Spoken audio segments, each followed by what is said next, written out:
नमस्कार, सुस्वागतम, वेलकम, अभिनंदन। मैं हूं आपके साथ आपकी अपनी होस्ट एंड दोस्त डॉक्टर वायरा की। आपका स्वागत अभिनंदन करती हूं आपके, मेरे और माता रानी के इस खूबसूरत से यूट्यूब चैनल पर। उम्मीद है कि आप अच्छे होंगे, बढ़िया होंगे और मस्त होंगे। जी हाँ, आज हम आपसे बात करने वाले हैं किसी एक विशेष टॉपिक पर, और वो टॉपिक ही खास है। टॉपिक है गोगा नौमी। 8 सितंबर शुक्रवार को है गोगा नौमी, और नंदगांव में इस दिन जो है उत्सव भी मनाया जाएगा। और इस दिन भारत का सफाई दिवस भी है। मतलब इस दिन अपने घर की सफाई भी अच्छे से कर लीजिएगा, ठीक है। और मैं आपको बता दूं, भाद्रपद की भादो के मास की कृष्ण पक्ष की नौमी को गोगा नौमी के नाम से मनाया जाता है। गोगा नौमी जो है ये एक बहुत खास है, और गोगा की पूजा अर्चना की जाती है। मान्यता है कि गोगा की जो भी पूजा करता है उसको कभी सर्प का भय नहीं रहता, और जीवन में वो दिन दुगनी रात चौगनी तरक्की करता है। गोगा नौमी वैसे बच्चों की प्राप्ति के लिए की जाती है। गांव देहात में ज़्यादा ये पूजा की जाती है। इन्हें देवता माना जाता है, और इन्हें सांपों का देवता माना जाता है। कहते हैं जिन्हें कालसर्प दोष है उन्हें इनकी पूजा करनी चाहिए और जीवन में आगे बढ़ना चाहिए। लेकिन सबसे पहले आप सभी का स्वागत अभिनंदन है। मैं हूं आपके साथ आपकी अपनी हुसैन दोस्त डॉक्टर वायरा की। आपका अभिनंदन करती हूँ मेरे माता रानी और आपके इस खूबसूरत यूट्यूब चैनल पर। लेकिन हमेशा की तरह बिलीव इन करना।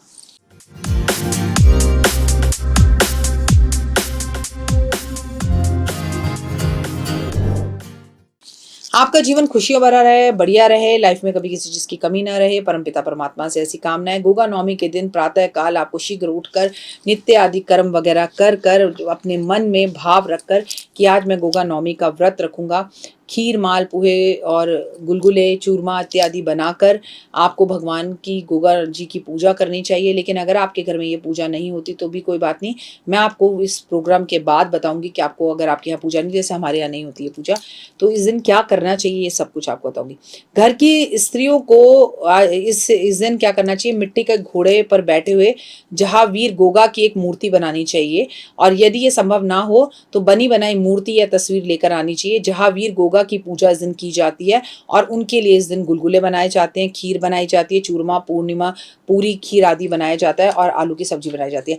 मूर्ति पूजा स्थान पर रखें और वहां दीपक जलाकर उनकी मूर्ति पर जल छिड़के, कच्चा दूध अर्पण करें, रोली मूली चावल तिलक लगाएं, हवन की वेदी बनाएं, हवन करें उनका नाम लेकर। उसके बाद खीर मालपुए का भोग लगाएं, भीगी हुई दाल गोगा जी के घोड़े के आगे रखें कि आप खा लो। पूजा के बाद गोगा जी की कहानी सुने, और सुनने के बाद भजन आदि करें। इससे बेहद लाभ होता है और लाइफ में सक्सेस मिलती है। कहते हैं कुछ स्थानों पर यह प्रचलन है कि बहनें अपने भाई को रक्षाबंधन पर जो राखी रक्षा सूत्र बांधती हैं वो इसी दिन गोगा जी को भी चढ़ाया जाता है कि आपको हम अपना भाई बना रहे हैं और आप हमारी रक्षा करना। गोगा नौमी का महत्व ऐसा मानते हैं कि गोगा जहावीर जी जो थे वो पूजा उनकी करने से जातक को कभी भी स्पर्श नहीं कर सकता। सांप आपको कभी काट नहीं सकता, आपकी मृत्यु सांप से नहीं हो सकती, और आपकी संतान प्राप्ति की मनोकामना भी पूर्ण होती है। और इसके सिवा नौकरी ना मिल रही हो तो भी इनकी पूजा करनी चाहिए। मैं आपको बता दूं, संतानहीनों को संतान की प्राप्ति होती है, बच्चों वाली महिलाओं की बच्चों की दीर्घायु होती है, सौभाग्यवती स्त्री का सौभाग्य बढ़ता है, घर परिवार में सुख समृद्धि आती है। इस लोक में मान्यता है यदि किसी के घर में सर्प आ जाए तो उसे गोगा जी की तस्वीर की मूर्ति पर कच्चे दूध के छींटे लगा देने चाहिए।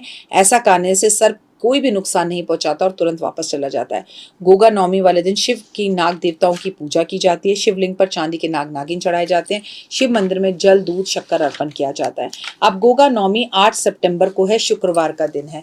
अब आपके और हमारे घर में तो गोगा जी की पूजा नहीं होती, राजस्थान हरियाणा में इनकी पूजा की जाती है। तो आप और हम क्या कर सकते हैं ऐसे में, मैं आपको बताऊंगी कि अगर आपके और हमारे घर में गोगा नौमी की पूजा नहीं होती तो आप शिव शंकर की ही पूजा करें। शंकर भगवान के मंदिर में जाकर चांदी के नाग नागिन अर्पण करें। एक दोना में लें कच्चा दूध, उसमें एक नाग और एक नागिन डाल दें, और जाकर काले तिल डालकर शंकर भगवान के मंदिर में शिवलिंग पे अर्पण कर दें। इस दिन बेलपत्र धतूरा घास शंकर भगवान पे अर्पण जरूर करें। और 8 सितंबर का दिन है, शुक्रवार का दिन है, महालक्ष्मी जी का दिन है। थोड़ी सी खीर बनाकर किसी भी सांप का नाम लेकर कि ये नाग देवता, ये आपके लिए शिव मंदिर में जाकर भक्तों को के बीच में बांटा है। शिव मंदिर में जाके शिवलिंग पे रखकर आ जाए या किसी ब्राह्मण को खिला लें। केवल अपने मन मन में गोगा देवता को याद कर कर उन्हें प्रणाम करें कि प्रभु मेरे और मेरे पूरे परिवार की आप सर्पों से रक्षा कीजिएगा। अगर मुझसे कोई भूल चूक हो गई हो तो मुझे क्षमा कीजिएगा और अपनी दया कृपा सदैव हम पर बना कर रखिएगा। गोगा नवमी 8 सितंबर शुक्रवार 2023 को इस बार है। और इस बार अगर आपको कहीं घोड़े पर बैठे हुए गोगा जी की कोई तस्वीर मिल जाए या मूर्ति मिल जाए तो उसे अपने घर में स्थापित करें, क्योंकि कहते हैं जिसके घर में बार बार सर्प निकलते हैं।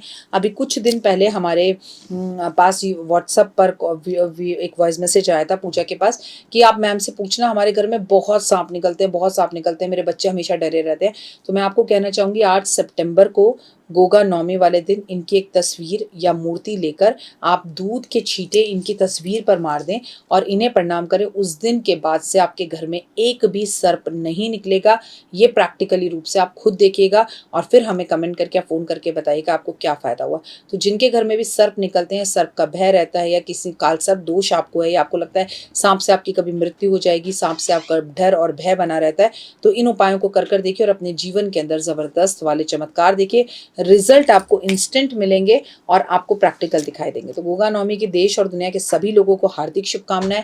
इस दिन अगर आपके घर में गोगा नवमी की पूजा नहीं भी होती है तो क्योंकि गोगा नवमी है तो इस दिन आप शंकर भगवान की पूजा गोगा देवता को याद करते हुए इसी तरह से करें, आपको काफी लाभ होगा। भक्त एक शिव का चला शिव को मनाने के लिए हाथ में 2 फूल लोटा जल चढ़ाने के लिए, तो मात्र 1 लोटा जल भी it is more than enough. अपना और अपनों का रखिए खास ख्याल। आपका दिन शुभ और मंगलमय हो। God bless you. जय माता दी।